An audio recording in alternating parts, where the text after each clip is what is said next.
Hello everyone, I am Radha Pandey and once again we are going to learn the chapter of class 12 biology that is human reproduction.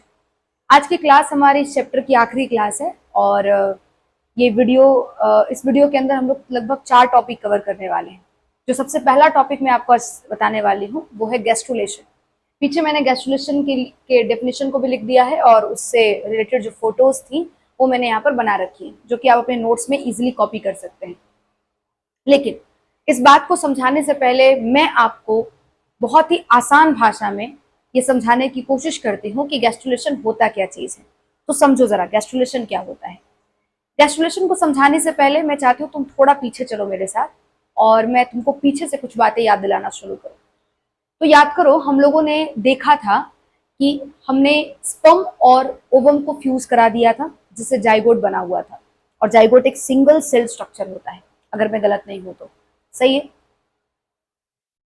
उस zygote का implantation होना था uterus के wall में, और uterine layer के अंदर implant होने के लिए जब वो मूव करना शुरू किया फैलोपियन ट्यूब से, तो उसमें क्लीवेज होना स्टार्ट हो गया जो एक तरीके का डिवीजन होता है, और उससे वो single cell, 2 cell, 4 cell, 8 cell, 16 cell में कन्वर्ट होना स्टार्ट हो गया था।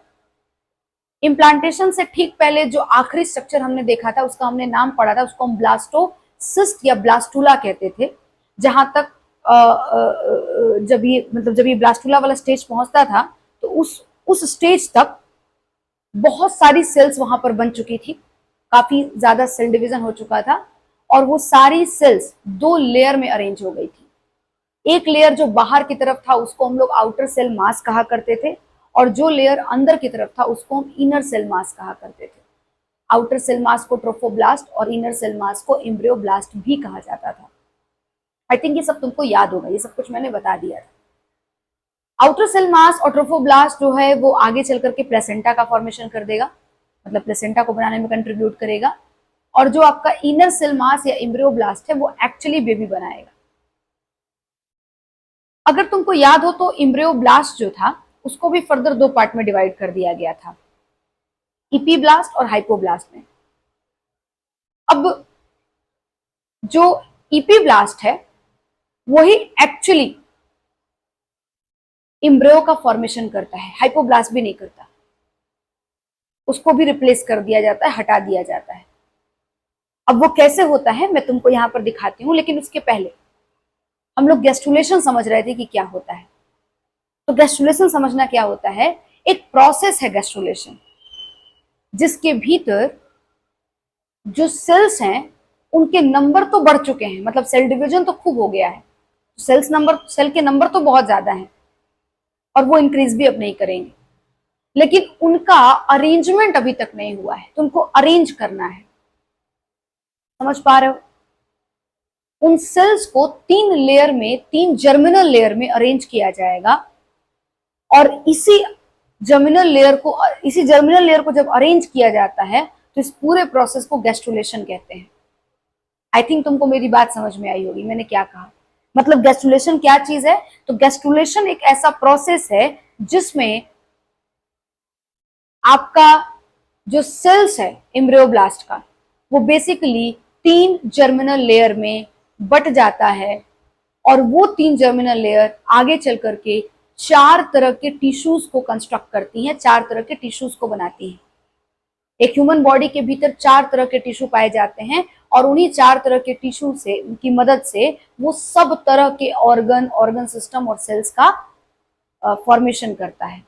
जैसे कि तुम्हारी बॉडी में ब्लड का फॉर्मेशन हो गया, बोन्स का फॉर्मेशन हो गया, कार्टिलेज का फॉर्मेशन हो गया, ब्रेन का फॉर्मेशन हो गया, लीवर हो गया, हार्ट हो गया, स्किन हो गया, एवरीथिंग जो तुम्हारे दिमाग में चल रहा है वो सब, बॉडी में जितना कुछ भी तुम देख रहे हो वो सब कुछ, उन सब चीज को बनाने के लिए यही 4 टिश्यू रिस्पॉन्सिबल होते हैं।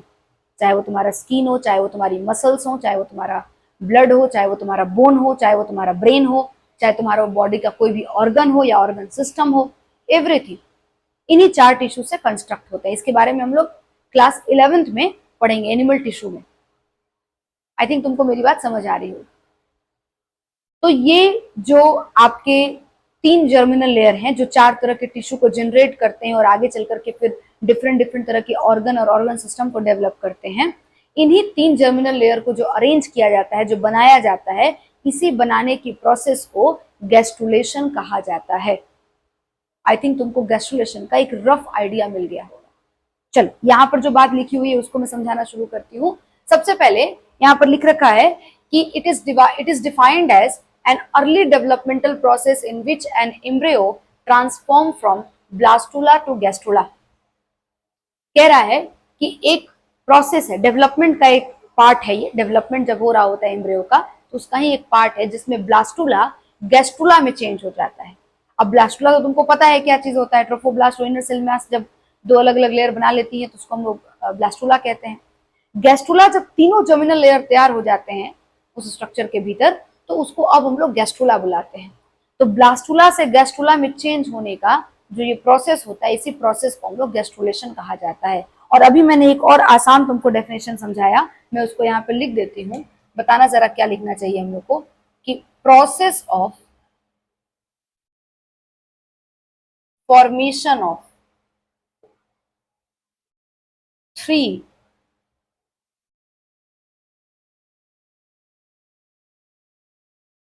germinal layers, the process of formation of 3 germinal layers is called gastrulation। ठीक है, चलो अब समझ लेते हैं इस बात को। देखना जरा, यहाँ पे देखो ये ब्लास्टोसिस्ट है या ब्लास्टुला है जिसको अभी मैं जिक्र कर रही थी, और ये ब्लास्टुला है। इस ब्लास्टुला में ये आपका बाहर वाला जो लेयर है वो ट्रोफोब्लास्ट है और जो अंदर वाला इनर सेल मास है ये ब्लास्टोसील है।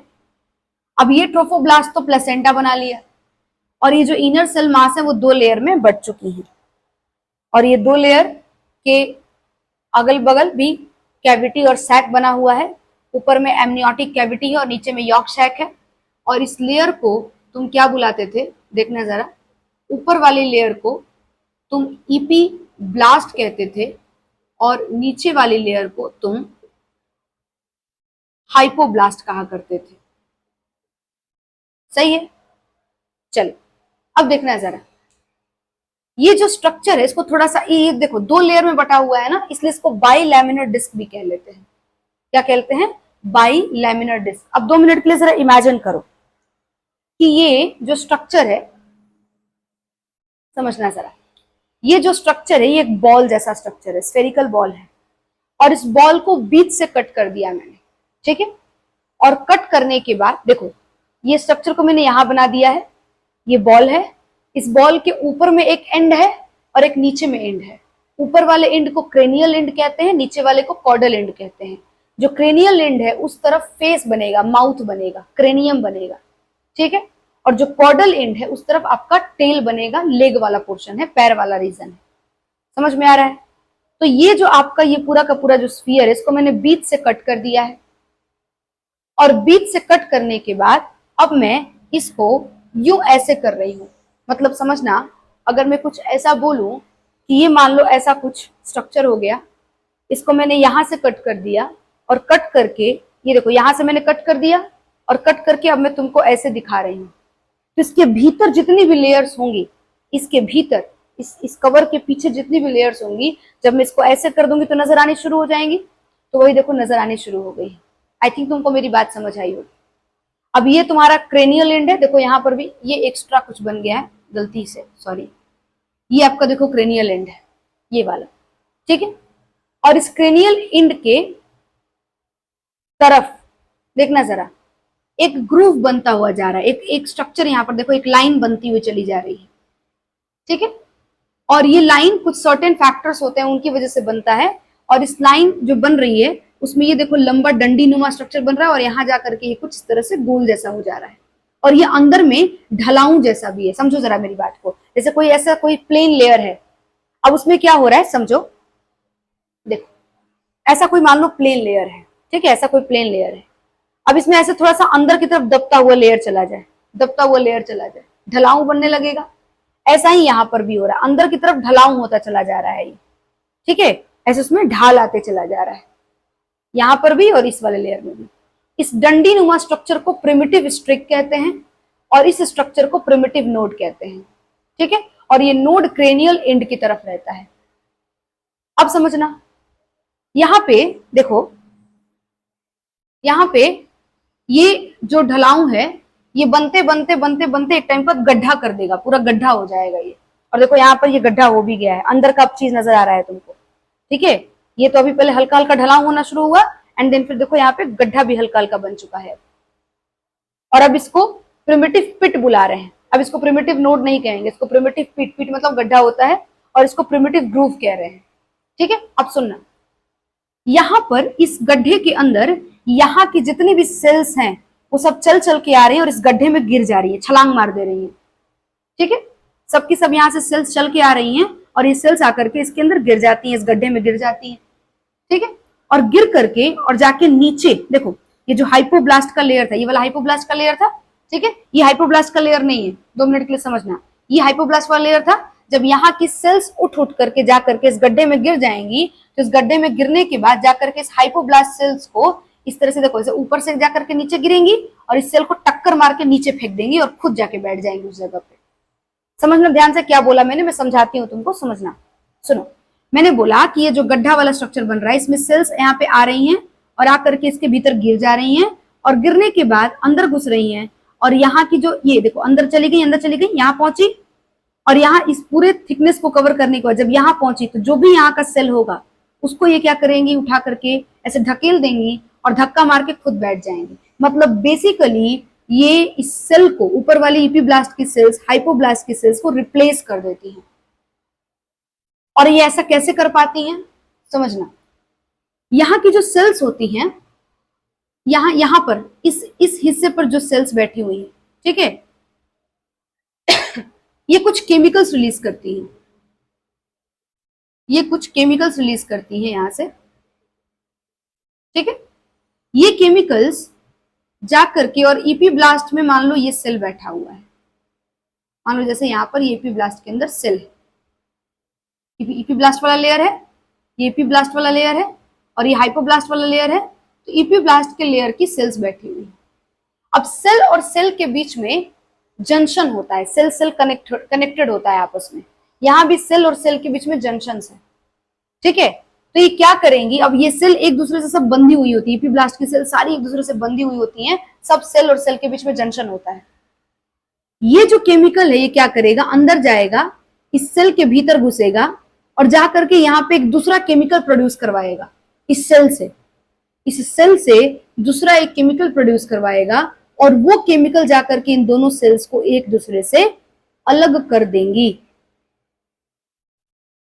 देख पा रहे हो, जिससे ये दोनों सेल्स अब फ्री हो गई हैं या बंधी हुई हैं, श्योरली फ्री हो चुकी हैं।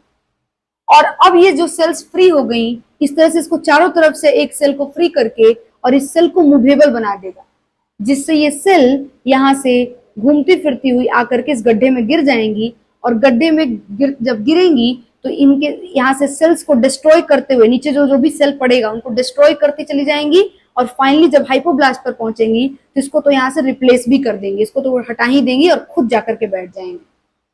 और इस तरीके से अनेकों सेल्स यहाँ से आकर के, बहुत सारी सेल्स यूं आकर के इसी गड्ढे में गिरना शुरू कर देती है, इस तरह से गड्ढे में आकर के गिरना शुरू कर देती है। समझ में आ रहा है ना, मतलब सारी सेल्स इपीब्लास्ट की जो लेयर की सेल्स हैं ऊपर से आती जा रही हैं और इसी गड्ढे में गिरती चली जा रही हैं, और गड्ढे में गिरते हुए यहाँ की सेल्स को रिप्लेस करके और खुद वहां पर बैठती चली जा रही है।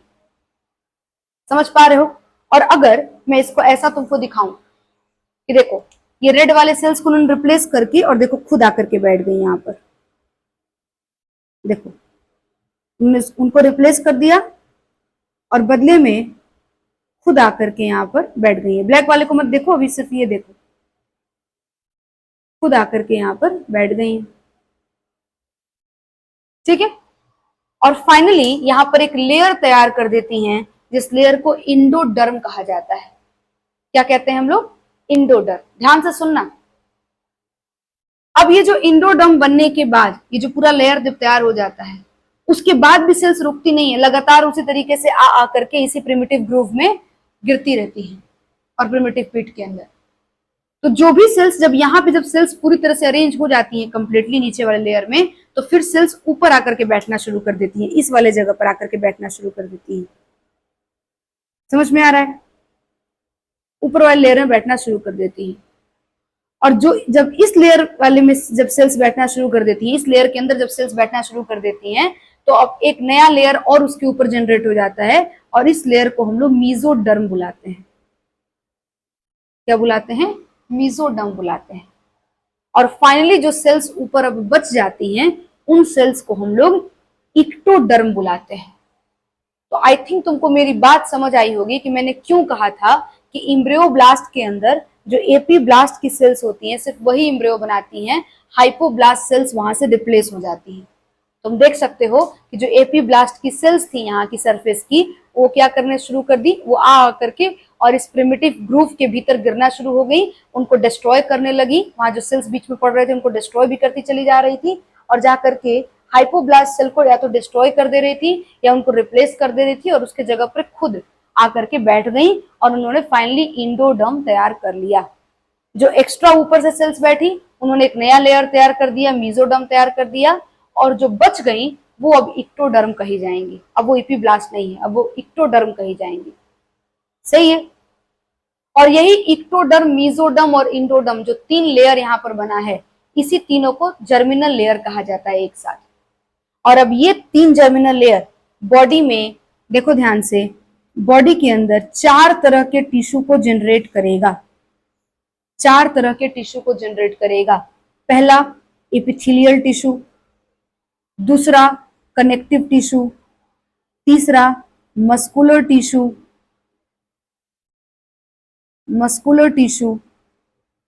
और चौथा नर्वस टिश्यू।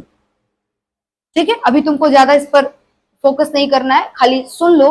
अगर किसी को पता है पहले से, दैट्स टू गुड। जिसको नहीं पता है परेशान नहीं होना है, नहीं तो मैं लिख भी देती हूँ, कोई प्रॉब्लम नहीं। ठीक है, मैं इस स्ट्रक्चर को मिटा देती हूँ और यहीं पर लिख देती हूँ इसको कि वो चारों टिश्यू कौन से हैं। जिसको नहीं मालूम है उसको मालूम चल जाएगा। देखना कौन कौन सा बोला मैंने। पहला इपिथेलियल टिश्यू, ठीक है, दूसरा कनेक्टिव टिश्यू,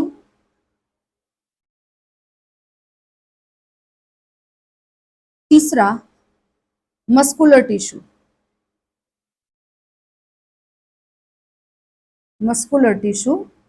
और चौथा nervous tissue.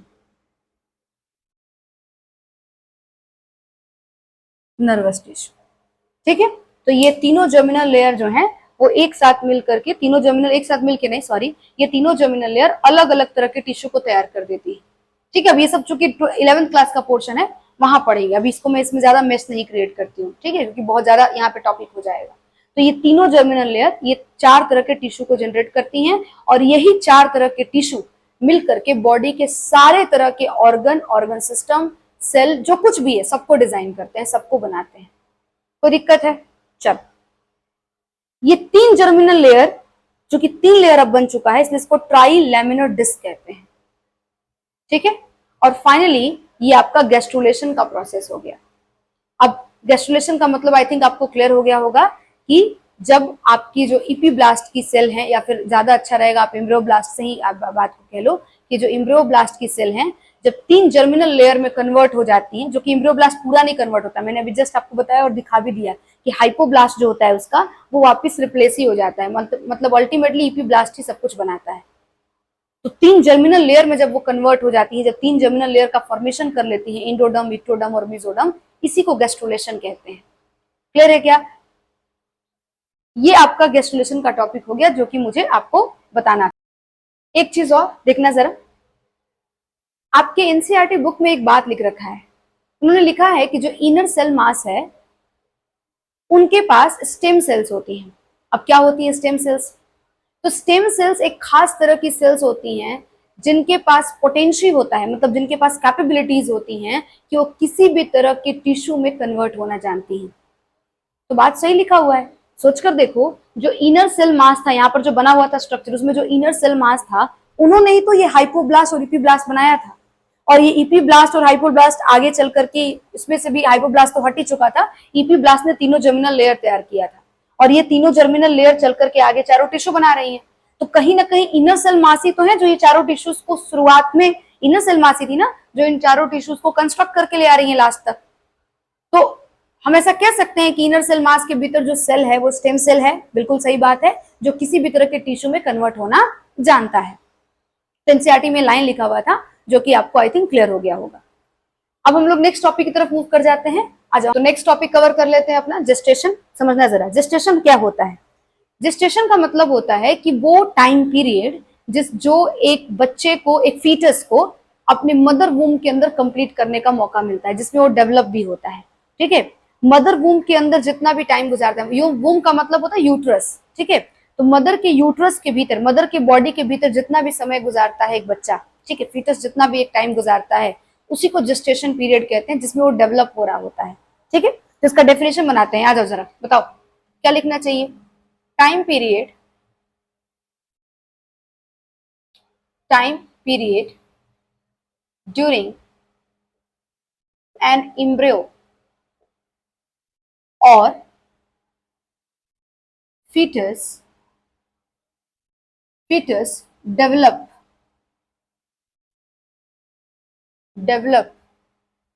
in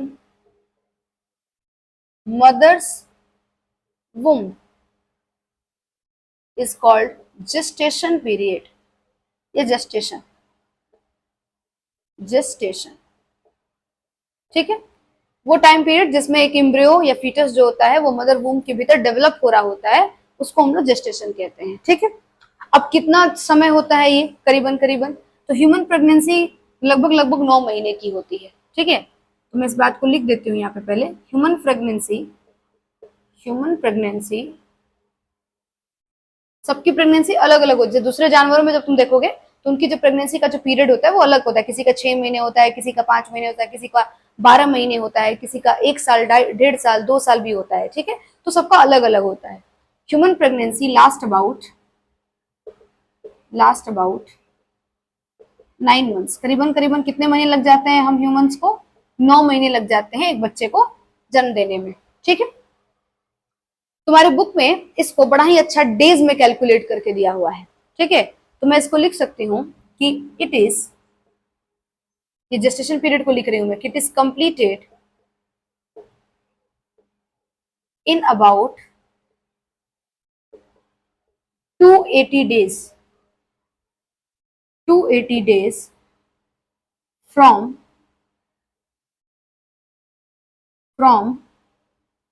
female's last menstruation। Female का जो आखिरी मेंस्ट्रुएशन आया होगा प्रेगनेंसी से पहले, सबसे आखिरी जो उसको मेंसेस आया होगा, पीरियड आया होगा, उस दिन के, ठीक है, उस दिन के बाद से 280 डेज का ये टाइम पीरियड होता है टोटल।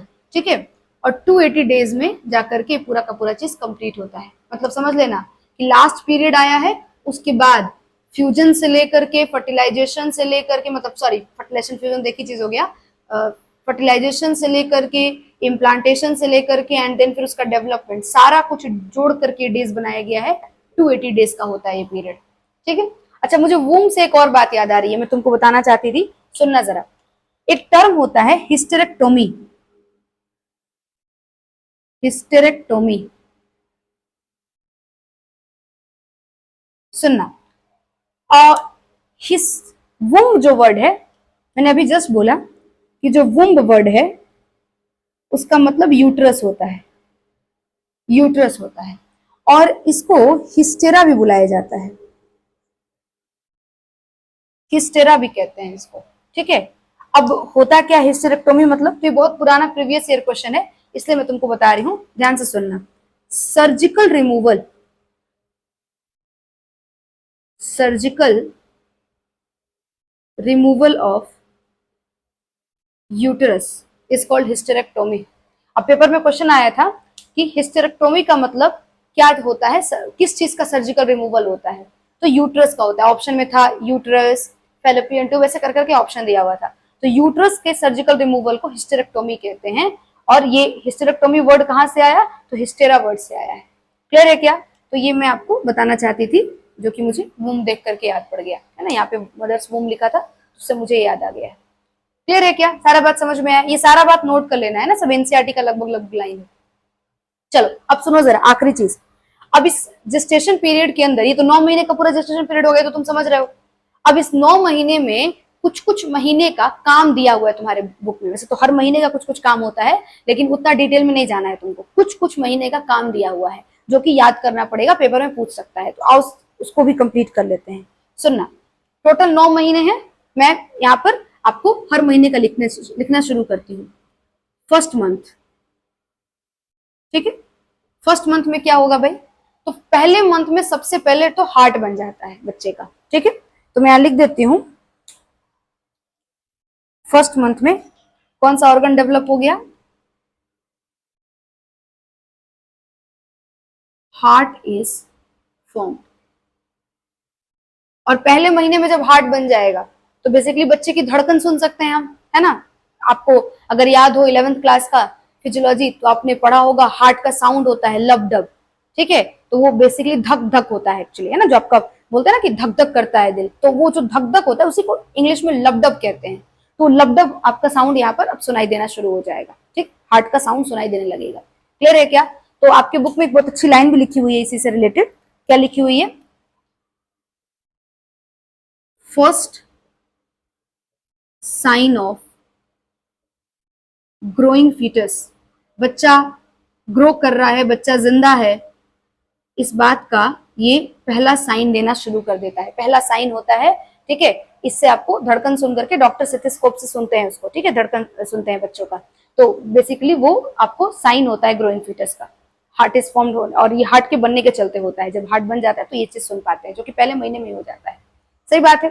चलो अब सेकेंड मंथ का देख लो जरा। ये तो फर्स्ट मंथ हो गया। सेकेंड मंथ में क्या होगा भाई, तो second month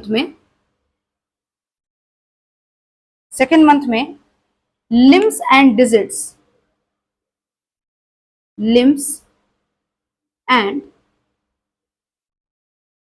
digits are formed. क्या होती हैं लिम्स, हाथ पैर को लिम्स कहते हैं, और डिजिट्स मतलब उंगलियां, ठीक है। हाथ पैर और उंगलियां बन जाएंगी, इसको कहते हैं लिम्स एंड डिजिट्स, है ना। तो ये सब बन जाते हैं सेकेंड मंथ तक, ठीक है। थर्ड मंथ में क्या होगा, थर्ड मंथ थर्ड मंथ तक क्या हो जाएगा, थर्ड मंथ तक बहुत सारे आपके ऑर्गन और ऑर्गन सिस्टम बन चुके होंगे। तो मैं इस बात को लिख देती हूं, most of the organ and organ system are formed. और सिर्फ इतना ही नहीं, एक्सटर्नल जेनिटेलिया भी बन जाता है। एक्सटर्नल जेनिटल ऑर्गन जो होता है, external genital organs are well developed, ये भी आपको बन करके तैयार हो जाते हैं। सही है क्या, ठीक है। 2 पॉइंट्स हैं यहाँ पर, ये 2 पॉइंट्स हैं, ठीक है। चलो ये 3 महीने कंप्लीट हो चुके हैं, और ये 3 महीने में लगभग 12 सप्ताह निकल चुका है। कितना, 12 सप्ताह। इसको फर्स्ट ट्राइमेस्टर कहते हैं। पूरी प्रेगनेंसी 3 ट्राइमेस्टर में खत्म होती है, ये फर्स्ट ट्राइमेस्टर है। तो इसको लिख लो, फर्स्ट ट्राइमेस्टर, ठीक है। और ये लगभग लगभग कितने टाइम का होता है, 12 वीक्स का होता है। तो 12 वीक्स का ये फर्स्ट ट्राइमेस्टर कंप्लीट हो चुका है, ठीक है। क्लियर है सबको ये बात। चलो अब आ जाओ, नेक्स्ट मंथ की बात करते हैं। मुझे इधर थोड़ा साफ करना पड़ेगा, है ना। आज ऊपर का थोड़ा सा साफ कर लेती हूँ मैं।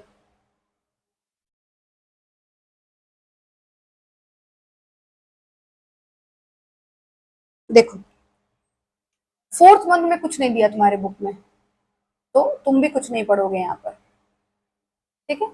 फिफ्थ मंथ में फिर से बात आएगी। अब फिफ्थ मंथ में देखना, फिफ्थ मंथ में यहाँ पर फिर से 2 चीजें हैं। पहली चीज, बच्चे के सर पे बाल दिखना शुरू हो जाएगा, ठीक है। तो मैं लिख देती हूँ कि अपीयरेंस ऑफ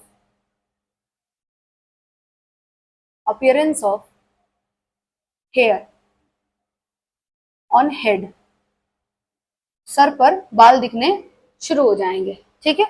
और सबसे इंटरेस्टिंग, एक तो यहाँ पर चीज हुआ था, एक और यहाँ पर भी होता है, ठीक है। इसको भी मैं अलग कलर से लिखती हूँ ताकि नजर आए, क्योंकि ये और थोड़ा ये वाला इंपॉर्टेंट है ना। क्या? फर्स्ट मूवमेंट,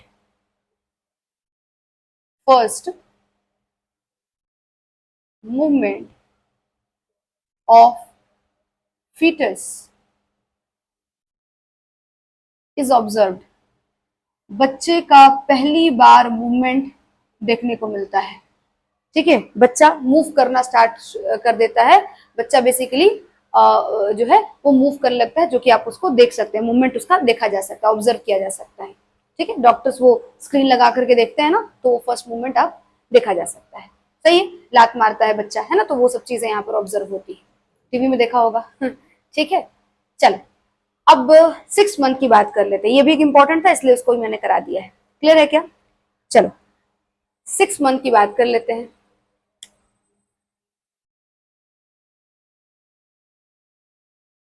6 मंथ में 3 चीजें याद रखनी है। क्या क्या चीजें याद रखनी है, देखना जरा।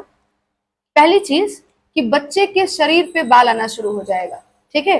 तो मैं लिख सकती हूँ कि फाइन हेयर्स, फाइन फाइन मतलब बहुत ही पतले पतले छोटे छोटे हेयर्स बनने लगते हैं। Fine hairs on body, body पर पतले पतले हेयर बनने लगेंगे छोटे छोटे। दूसरी, eye lashes, eye lashes separate और आईलिड्स बन जाती है, आईलिड्स फॉर्म, आईलिड्स फॉर्म, ठीक है। आईलैशेस सेपरेट होने लगते हैं और आईलिड्स आपके बन जाते हैं, ठीक है। तो ये चीजें जो है वो 6 मंथ में होती हैं।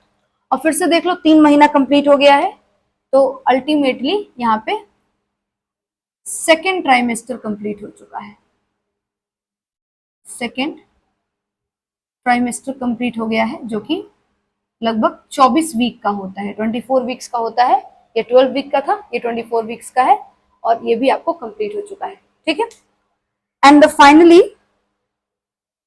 फाइनली देखना जरा, 7th 8th 9th मंथ में कुछ नहीं दिया तुम्हारे बुक में भी, ठीक है। तो 7th मंथ, 7th 8th और 9th, इन तीनों महीने का कुछ नहीं दिया हुआ है बुक में, तो आपको भी तीनों महीने में कुछ नहीं पढ़ना है, ठीक है। कुछ भी नहीं पढ़ना आपको। बेसिकली ये थर्ड ट्राइमेस्टर होगा, तो मैंने कहा था प्रेगनेंसी 3 ट्राइमेस्टर में कंप्लीट होती है, तो ये थर्ड ट्राइमेस्टर होगा, थर्ड ट्राइमेस्टर होता है। क्लियर है क्या? चलो, by the end of 9th month, अब 9 महीना पूरा हो चुका है, और 9 महीना जैसे ही खत्म हो जाएगा, ठीक है, तो अब पार्चुरेशन का टाइम हो गया है, डिलीवरी का टाइम हो चुका है, समझ रहे हो। तो अब बच्चा तैयार है निकालने के लिए, और अब उसका पार्चुरेशन कराना है।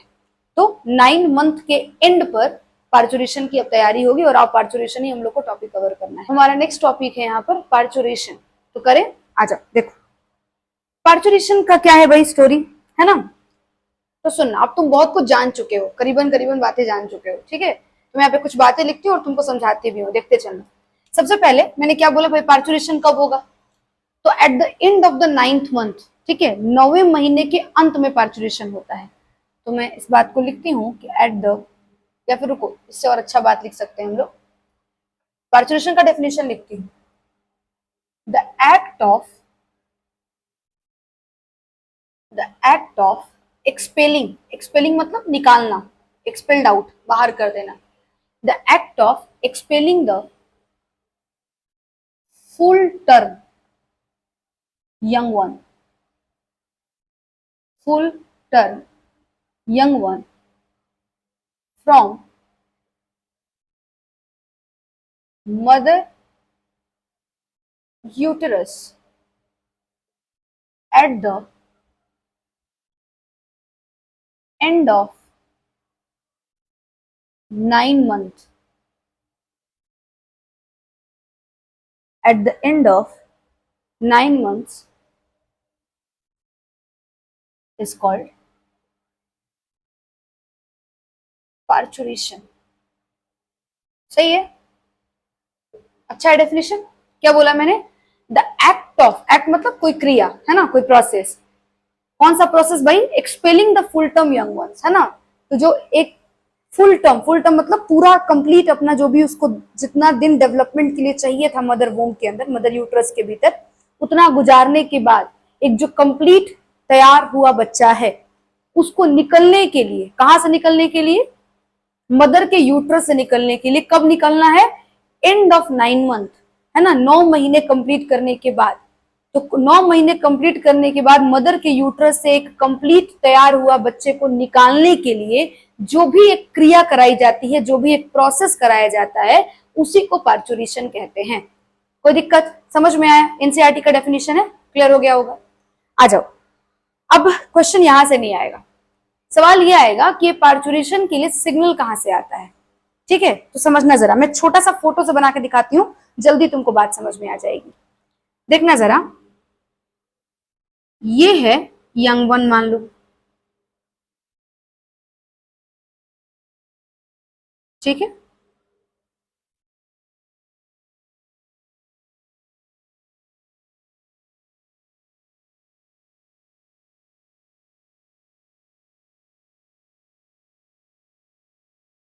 ठीक है, ये है मान लो कि यंग वन, कोई बच्चा है, और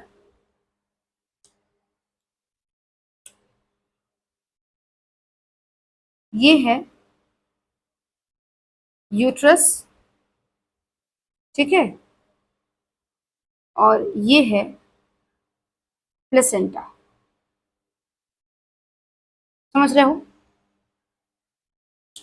और मतलब कोरियन वाला लेयर है, ढका हुआ है, ठीक है। और ये है आपका कोरियोनिक।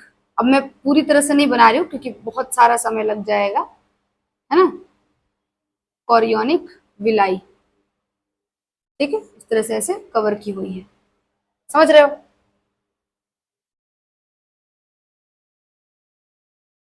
चलो, अब देखना जरा, ऐसे कुछ कुछ यहाँ पे मैंने लेयर भी बना दिया है। अब समझ लो, यहाँ पे क्या होगा? मदर का ब्लड होगा इस वाले हिस्से में, याद है? ये वाले हिस्से में मदर का, ये एक्चुअली क्या है? ब्लड यहाँ भरा होगा, और इस वाले पर तो भाई आपका इंडोमेट्रियम का लेयर भी होगा। ये इंडोमेट्रियम वाला लेयर है, ठीक है। ऐसे हो गया, समझ रहे हो?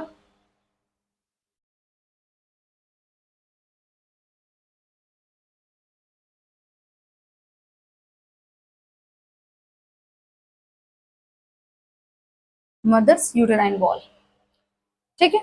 चलो, अब देखना एक और चीज यहाँ पे है, मतलब अब चूंकि ऊपर मेरे पास जगह नहीं है तो मैं ऐसे मान लेती हूँ, ये है मदर का ब्रेन, ठीक है। ये है मदर का ब्रेन,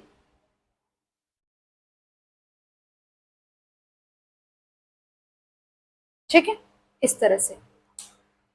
अब ये जो बच्चा है यहाँ पे सर्टेन केमिकल रिलीज करेगा, ठीक है। ये यहाँ पे सर्टेन मान लो कुछ केमिकल रिलीज कर रहा है, और ये केमिकल अम्बिलिकल कॉर्ड और प्लेसेंटा से पास होते हुए मदर के ब्लड में पहुंच गई, ठीक है। और मदर के ब्लड से ये केमिकल ट्रैवल होते हुए, ध्यान से देखना, ये केमिकल ट्रैवल होते हुए ब्रेन तक पहुंच गए, ठीक है। बच्चे से कहां पहुंची है? मदर के ब्लड में। और इसको मैं ब्लैक कलर से मार्क कर दूं क्या, तब नजर आएगा।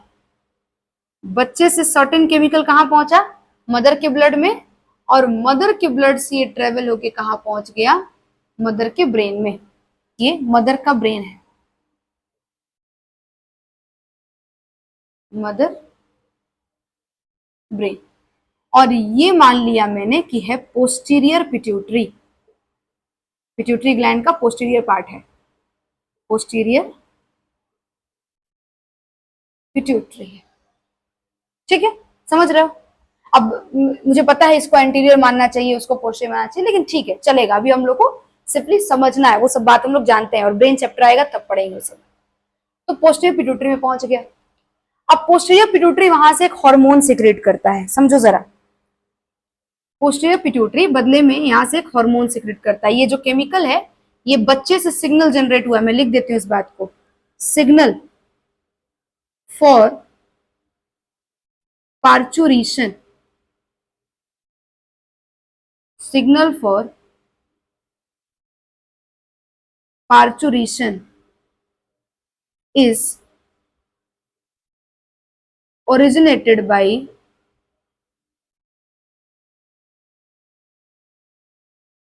full term young one।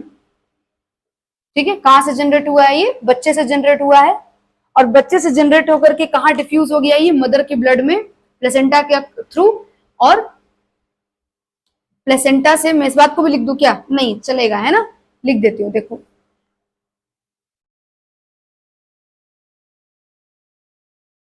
certain chemical diffuse across placenta to mother's blood, mother के ब्लड में ये डिफ्यूज होकर के पहुंच गए। और यहां पहुंचने के बाद ये जो केमिकल हैं, ये केमिकल बेसिकली कहां चले गए? मदर के ब्रेन में, पोस्टीरियर पिट्यूटरी में, और वहां जाकर के इन्होंने क्या सीक्रेट कर दिया? सीक्रेट एक खास तरह का हार्मोन जिसका नाम है ऑक्सीटोसिन। समझ रहे हो कौन सा इन्होंने हार्मोन सीक्रेट किया? ऑक्सीटोसिन। अब समझो, ये ऑक्सीटोसिन जो इन्होंने सीक्रेट किया है, ये बेसिकली अब चल करके आएगा मदर के यूट्रस पर। ठीक है, अब मान लो कि यहां पर मदर का यूट्रस है, जैसे समझना, यहां मान लो मदर का यूट्रस का वॉल है, ठीक है, और इंडोमेट्रियम लेयर है फॉर एग्जांपल, और इस इंडोमेट्रियम लेयर है, और ये मान लो कि मायोमेट्रियम है नीचे वाला। ठीक है, इसको अलग कलर से कर देती हूं मैं, मान लो ये मायोमेट्रियम है, हरा वाला जो है।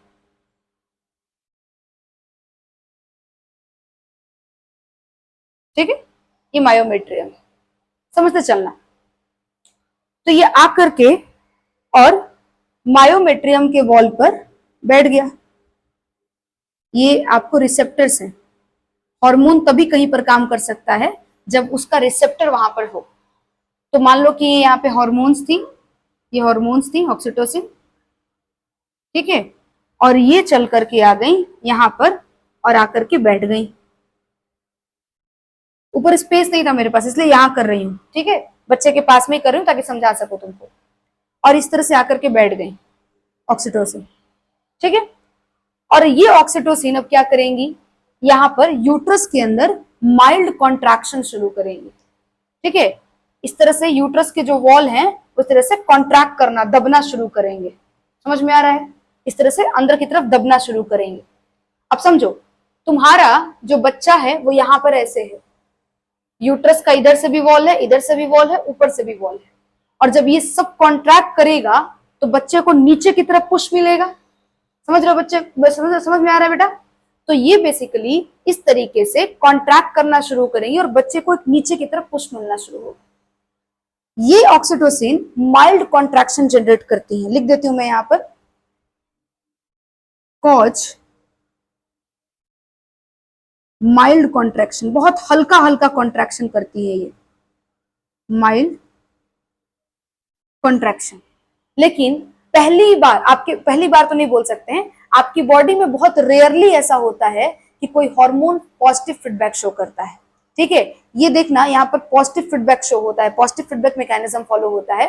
ये ऑक्सीटोसिन जब आकर के मायोमेट्रियम की, ये मायोमेट्रियम का वॉल है, ये मायोमेट्रियम है, ठीक है, मायोमेट्रियम के वॉल पर जब ऑक्सीटोसिन लगती हैं तो, और जैसे ही यहाँ पर माइल्ड कॉन्ट्रैक्शन जनरेट होता है, ठीक है, ये माइल्ड कॉन्ट्रैक्शन की वजह से ये और ज्यादा ऑक्सीटोसिन को फोर्स करता है कि वो आकर के यहाँ पर लगे। जो भी यहाँ पर खाली रिसेप्टर्स बचे हुए हैं अभी भी, उन रिसेप्टर्स पर भी आकर के और ऑक्सीटोसिन यहाँ पर क्या करे, लग जाए। और इस माइल्ड कॉन्ट्रैक्शन की वजह से और ज्यादा ऑक्सीटोसिन सिक्रेट होकर के आता है, और इन बचे कुचे भी जो आपके रिसेप्टर्स होते हैं, जो बचे हुए रिसेप्टर्स होते हैं, उन पर भी आकर के लग जाता है। ठीक है, और इन रिसेप्टर्स पर जब ऑक्सीटोसिन और ज्यादा आकर के लगता चला जाता है, जितना कॉन्ट्रैक्शन होगा उतना ज्यादा ऑक्सीटोसिन आएगा और उतना ज्यादा इन रिसेप्टर्स के ऊपर ऑक्सीटोसिन लगता चला जाएगा। ठीक है, और इस वाले लेयर पे ऑक्सीटोसिन का रिसेप्टर्स खूब सारा बना हुआ होता है। ये ऑक्सीटोसिन का जो रिसेप्टर्स है, जब यहाँ पर जो आपके खाली पड़े रहते हैं उन पे जब ऑक्सीटोसिन लगना शुरू होता है, तो ये धीरे धीरे इस माइल्ड कॉन्ट्रैक्शन को वाइल्ड और स्ट्रॉन्ग कॉन्ट्रैक्शन में बदल देते हैं। वाइल्ड एंड स्ट्रॉन्ग कॉन्ट्रैक्शन में क्या करते हैं, इसको ये चेंज कर देते हैं। समय के साथ क्या होता है, धीरे धीरे पहले कॉन्ट्रैक्शन जो होगा वो आपको डेज से, या आपको क्या बोलते हैं, आवर्स से मिनट में, है ना, कॉन्ट्रैक्शन आपका होना शुरू हो जाएगा। और ये कॉन्ट्रैक्शन इंड्यूस लेबर पेन, ये लेबर पेन इंड्यूस करेगा फीमेल को, लेबर पेन इंड्यूस करता है फीमेल को। और ये लेबर पेन वही मैंने जो बोला आपको कि पहले दिनों में होंगे लेबर पेन, हल्का हल्का होगा, फिर आपको घंटों में होना शुरू हो जाएगा, और फिर मिनट्स के अंदर शुरू हो जाएगा। मतलब आपको हर एक मिनट पर पेन उठेगा, लेबर पेन उठेगा। ठीक है, तो इंड्यूस लेबर पेन, ये लेबर पेन इंड्यूस करेगा। और फाइनली बच्चे को समझना, जो कॉन्ट्रैक्शन होता है, जो आपका यूट्रस का, आपको याद पड़ रहा है हम लोग जो फोटो बनाए थे पीछे, ठीक है, तो ऐसा कुछ फोटो था, अगर आपको याद हो तो ऐसा कुछ फोटो था, क्योंकि मैं बस स्पेस नहीं बचा है तो मैं हल्का हल्का फोटो बना के आपको समझा दे रही हूँ। ठीक है, और ये मान लो कि आपका ऊपर वाला यूट्रस का वॉल है, अभी आपका बच्चा यहाँ पर इस तरह से है। ठीक है, तो ऊपर वाले हिस्से में जो आपका ये, इसको ऊपर को फंडस रीजन बोलते हैं, इस रीजन में सबसे ज्यादा कॉन्ट्रैक्शंस होती है। ठीक है, इस रीजन में सबसे ज्यादा कॉन्ट्रैक्शन होती है, और फिर कॉन्ट्रैक्शन धीरे धीरे नीचे की तरफ आ जाता है। ठीक है, तो जैसे जैसे नीचे जाएंगे कॉन्ट्रैक्शन जो है वो कम होता चला जाता है। सबसे ज्यादा कॉन्ट्रैक्शन ऊपर वाले रीजन में होता है, और ऊपर वाले रीजन में ज्यादा कॉन्ट्रैक्शन होता है तो बेसिकली ये अंदर की तरफ इस तरह से दबता होगा, तो अल्टीमेटली बच्चे को नीचे के डायरेक्शन में पुश मिलेगा। समझ के देखना, अगर नीचे में कॉन्ट्रैक्शन ज्यादा होगा तो बच्चे को ऊपर की तरफ पुश मिल जाएगा, जो कि मुझे नहीं कराना है। मुझे तो नीचे चाहिए ना बच्चा, बर्थ कैनाल से निकालना है बच्चे को। ये बर्थ कैनाल है ना, सर्विक्स का और आपका वजाइना का कैनाल जो है, रास्ता जो है, उससे मुझे बच्चे को बाहर निकालना है। तो ऊपर वाले हिस्से में कॉन्ट्रैक्शन ज्यादा होती है, नीचे वाले में कॉन्ट्रैक्शन बहुत कम हो जाती है आते आते। ठीक है, अब ऊपर के कॉन्ट्रैक्शन ज्यादा होने से बच्चे को नीचे की तरफ धक्का लगता है, और बच्चा इसी बर्थ कैनाल के थ्रू फाइनली एक्सपेल्ड आउट हो जाता है, निकल जाता है। ठीक है, और उसके निकलने के 20 से 40 मिनट के बाद प्लेसेंटा भी धीरे धीरे बाहर आ जाता है, उसको भी निकाल लिया जाता है। और इस तरीके से पार्चुरेशन हो गया है। इसी पार्चुरेशन को आम भाषा में डिलीवरी भी कहते हैं। ठीक है, जो कि करा लिया गया है। आई थिंक आपको मेरी बात समझ आ गई होगी। क्लियर है क्या? चले, तो ये एक बहुत ही इंपॉर्टेंट यहाँ पर ये लाइन था जो कि आपको ध्यान पे रखना चाहिए। और एक और आपके बुक में बड़ा अच्छा बात लिखा हुआ है, वो भी सुन लो जरा। पार्चुरेशन को लिखा है कि एक न्यूरो एंडोक्राइन मैकेनिज्म है। यहाँ लिख दो, चलेगा? देखो लिख देती हूँ यहाँ पे, न्यूरो एंडोक्राइन मैकेनिज्म को फॉलो करता है। ये न्यूरो एंडोक्राइन मैकेनिज्म का मतलब क्या होता है? मतलब जिसमें आपको हॉर्मोन्स, एंडोक्राइन मतलब हॉर्मोन्स, और न्यूरो मतलब ब्रेन, दोनों का आपका जो यहाँ पर क्या हुआ है, उनके मिल करके ये प्रोसेस कंप्लीट होता है। तो बिल्कुल सही बात भी है, ऑक्सीटोसिन हार्मोन यूज कर रहे हो आप, ठीक। और इवन यहाँ पर और भी बहुत सारे हार्मोन्स यूज होती हैं यार। एक और हार्मोन यूज होता है, मैं उसका भी जिक्र करना चाहती थी, प्रोस्टाग्लैंडीन का। ठीक है, प्रोस्टाग्लैंडीन जो है वो स्पर्म में भी होता है, ठीक है, और प्रोस्टाग्लैंडीन ड्यूरिंग पार्चुरेशन भी फीमेल बॉडी भी सिक्रेट करता है, और वो प्रोस्टाग्लैंडीन पार्चुरेशन में हेल्प करता है, डिलीवरी में हेल्प करता है। समझ रहे हो? तो यहाँ पे और रिलैक्सिन का मैंने नाम बताया था पीछे वाली क्लास में, कि जो कि यहाँ पे जो आपका प्यूबिक सिम्फाइसिस होता है उसको सॉफ्ट करता है, डायलेट कर देता है, जिससे डिलीवरी आसान हो जाती है। ठीक है, तो डिलीवरी के पार्चुरेशन के टाइम में वो सिक्रेट होता है। तो और भी बहुत सारे हार्मोन्स होते हैं, ठीक है, जिसमें से कुछ का नाम मैंने पढ़ा दिया है, कुछ का नाम तुमको जानना ही नहीं है 12th लेवल पर।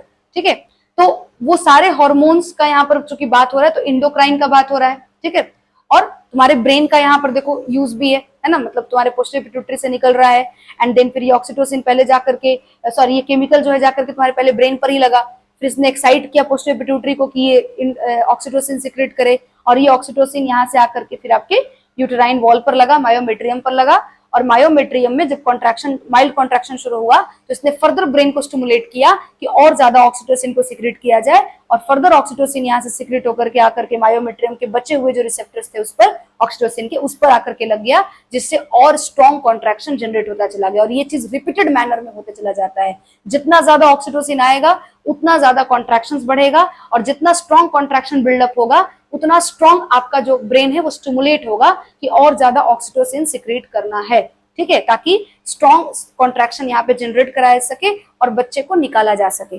समझ में आ रहा है? अगर ये लेबर पेन आपको नहीं हो, मतलब फीमेल को अगर ये लेबर पेन नहीं होगा, ये स्ट्रॉन्ग कॉन्ट्रैक्शंस अगर नहीं बनेंगी तो बच्चे को निकालने में दिक्कत होगा, ठीक है। उस केस में बाहर से भी ऑक्सीटोसिन इंजेक्शन के थ्रू देना पड़ता है। मतलब जो आपको नेचुरल अगर ऑक्सीटोसिन बॉडी में नहीं बन रहा है तो उस केस में बाहर से भी ऑक्सीटोसिन देना पड़ता है, ताकि और स्ट्रॉन्ग कॉन्ट्रैक्शन बिल्डअप हो सके और बच्चे को निकाला जा सके, अगर नॉर्मल डिलीवरी करानी है तो। और नहीं तो फिर आपको सर्जिकल मतलब आपको डिलीवरी के थ्रू जाना पड़ेगा, बड़े ऑपरेशन के थ्रू जाना पड़ेगा। समझ में आ रहा है? तो ये कुल मिला जुला करके पार्चुरेशन का जो था वो प्रोसेस था, जो कि मैंने आपको यहाँ पर समझा दिया है। और ये न्यूरो एंडोक्राइन मैकेनिज्म वाला टर्म जो है आपके एनसीईआरटी बुक में लिखा था, इसलिए इसको भी समझा दिया है। क्लियर है? और आखिरी टॉपिक अब हम लोग करने वाले हैं, दैट इज लैक्टेशन, तो उसको भी शुरू कर लेते हैं। अब इस चैप्टर का आखिरी टॉपिक कवर कर लेते हैं, और हमारा आज का लास्ट टॉपिक है, आज का ही नहीं इस चैप्टर का भी, लैक्टेशन। ठीक है, चलो आओ, इसको मैंने करीबन बता दिया है, थोड़ा बहुत इसको वापिस से तुमको याद दिला देती हूँ, कुछ छूट गया है तो वो बता देती हूँ। ठीक है, मैंने बताया था प्रेगनेंसी का जब मैंने आपको बोला था कि जो ब्रेस्ट है उसका यूज एक्चुअली प्रेगनेंसी के टाइम में ही होगा। मतलब एक बच्चे को जब जन्म देती है औरत तभी ब्रेस्ट फीडिंग का कोई मतलब बनता है ना, उससे पहले तो ब्रेस्ट में जो दूध का फॉर्मेशन है वो होता ही नहीं है, और कोई मीनिंग भी नहीं होता है उसका, क्योंकि उसका कोई यूज ही नहीं है। तो बेसिकली लैक्टेशन जो होता है वो क्या होता है ये समझो जरा। प्रेगनेंसी के टाइम में जब फीमेल 9 महीने का जो प्रेगनेंसी अपना कंप्लीट कर रही होती है, उन्हीं दौरान में मेमोरी ग्लैंड के अंदर डिफरेंशिएशन होना शुरू हो जाता है। मतलब बेसिकली वहां की सेल्स जो हैं वो प्रोलिफरेट करने लगती है, सेल्स के नंबर बढ़ने लगते हैं, और जो आपका मेमोरी ग्लैंड का साइज है वो बेसिकली इंप्रूव होने लगता है, बढ़ना शुरू कर देता है। मैं इस बात को लिख देती हूँ यहाँ पर कि मेमोरी ग्लैंड अंडरगो, ये आपके एनसीईआरटी का लाइन है इसलिए भी लिख रही हूँ, mammary gland undergo differentiation, cells के नंबर बढ़ने शुरू हो जाते हैं, डिफरेंशिएशन ड्यूरिंग प्रेगनेंसी, प्रेगनेंसी के दौरान है। ठीक है, और at the end of the pregnancy and at the end of the pregnancy, at the end of pregnancy they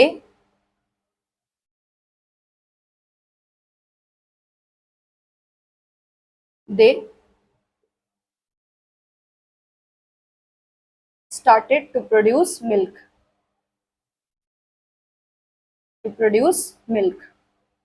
दूध भी बनाना शुरू कर देते हैं प्रेगनेंसी के एंड में। ठीक है, अब मैंने आपको एक चीज बताई थी, अगर आपको याद हो तो मैंने कहा था कि मिल्क का फॉर्मेशन जो करता है उस हार्मोन का नाम है प्रोलैक्टिन। ठीक है, तो लिख देती हूं कि फॉर्मेशन ऑफ मिल्क, ध्यान से सुनना, फॉर्मेशन ऑफ मिल्क, इसको कौन इन्फ्लुएंस करता है? तो वो हार्मोन होता है प्रोलैक्टिन। ये बहुत इंपॉर्टेंट है, इसको याद रखना है। फॉर्मेशन ऑफ मिल्क, इसमें रुको जरा अंग्रेजी बढ़ा देती हूँ मैं थोड़ा और, is influenced by, is influenced by कौन सा हार्मोन? प्रोलैक्टिन। प्रोलैक्टिन ये काम करता है, समझ रहे हो? जबकि इजेक्शन ऑफ मिल्क, मिल्क को निकालना, दूध को बनाने का काम प्रोलैक्टिन का है, और दूध को निकालने का काम, ejection of milk, is influenced by कौन सा हार्मोन? ऑक्सीटोसिन। बताया था, माँ जब अपने बच्चे को देखेगी, उसको रोते हुए सुनेगी, उसको गाते हुए सुनेगी, गाते हुए मतलब हंसते हुए देखेगी, ठीक है, खेलते हुए देखेगी, गाएगा थोड़ी ना भी वो, है ना, लेकिन जो कुछ भी है, हंसेगा, खेलेगा, कूदेगा, है ना, खेलेगा भी बहुत ज्यादा नहीं, थोड़ा बहुत, है ना, और उसको अपने सामने देखेगी तो उसको उसके ऊपर उसको प्यार आएगा। ठीक है, और वो ऑक्सीटोसिन सीक्रेट उसके बॉडी में होगा उसको देखने से, और जिसकी वजह से उसके मिल्क का भी इजेक्शन होगा, ठीक है, मिल्क भी इजेक्ट आउट होगा, समझ रहे हो, या फिर बेबी अगर निपल को शक करेगा तब भी होता है ये चीज। लव हार्मोन है तो बेसिकली जब तक आपको सामने से महसूस नहीं होगा तब तक वो चीज होगा भी नहीं। तो आई थिंक आपको ये सारी बातें क्लियर है। एक और चीज बताई थी, शुरुआत के दिनों में जो मिल्क आता है, ठीक है, शुरुआत जब बच्चे का बर्थ, चाइल्ड बर्थ के बाद जो 2 से 3 दिन तक, ठीक है, शुरुआत का जो दिन होता है, इनिशियल डे जो होता है, उसमें जो दूध आता है उसको एक स्पेशल नाम दिया जाता है, उसको बताया था कोलेस्ट्रम कहते हैं। तो लिख देती हूँ, ये बात भी लिखवा रखा है, initial 2 to 3 days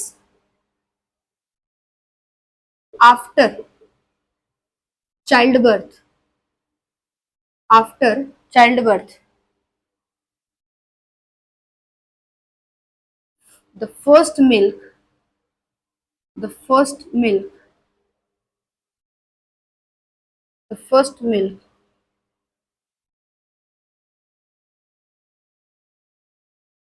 first milk is formed called colostrum. क्या कहते हैं उसको? कोलेस्ट्रम कहते हैं, ठीक है। और ये जो कोलेस्ट्रम होता है ये पेल येलो कलर का होता है, ठीक है, पेल येलो होता है, ये पेल येलो लिक्विड होता है, एकदम व्हाइट नहीं होता है, ठीक है। इसमें एक खास तरह का एंटीबॉडी पाया जाता है, IgA, antibody found, antibody found, एक बहुत स्पेशल तरह का एंटीबॉडी होता है IgA, जो कि बच्चे को पैसिव इम्यूनिटी प्रोवाइड करता है, ठीक है,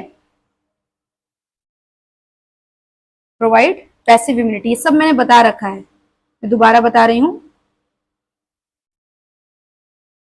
प्रोवाइड पैसिव इम्यूनिटी, ठीक है, इम्यूनिटी प्रोवाइड करता है बच्चे को।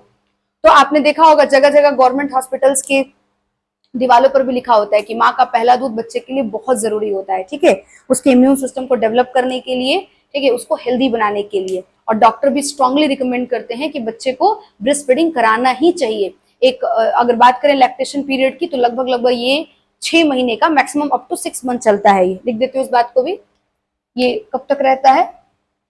तो मैक्सिमम अप टू 6 मंथ ये पीरियड जो है चलता है, लैक्टेशन पीरियड चलता है, ठीक है। अब किसी किसी का 6 महीने से पहले भी दूध बनना बंद हो जाता है, किसी किसी का 6 महीने से ज्यादा भी दूध बनते रहता है, लेकिन जब तक मिल्क फॉर्मेशन हो रहा है तब तक मदर को ब्रेस्ट फीडिंग कराना चाहिए, बच्चे को बाहर का कोई चीज नहीं देना चाहिए, मतलब बाहर का दूध नहीं देना चाहिए, ठीक है। और डॉक्टर इसको स्ट्रांगली रिकमेंड करते हैं क्योंकि बहुत जरूरी होता है बच्चे के आने वाले हेल्थ के लिए, फ्यूचर में उसके हेल्थ के लिए। समझ में आ गई सारी बातें? तो ये सारी बातें हो गई लैक्टेशन की, ठीक है। अब ये चैप्टर पूरी तरह से खत्म हो चुका है। तुम्हारी ड्यूटी है कि तुम सारा नोट्स कंप्लीट करो, एनसीईआरटी को पूरी तरह से कंप्लीट करो, और कुछ भी डाउट हो तो तुम मुझे कमेंट में लिख के भेज सकते हो, मैंने पहले भी बोला है। और क्वेश्चन जाकर के प्रैक्टिस करो, ठीक है, वो बहुत जरूरी है। विदाउट क्वेश्चन प्रैक्टिसिंग तुमको कभी नहीं समझ में आएगा कि तुमने क्या टॉपिक पढ़ा है, कौन सा टॉपिक कितना इंपॉर्टेंट है, और तुमको किस तरह से चीजों को रिवाइज करना चाहिए, ठीक है।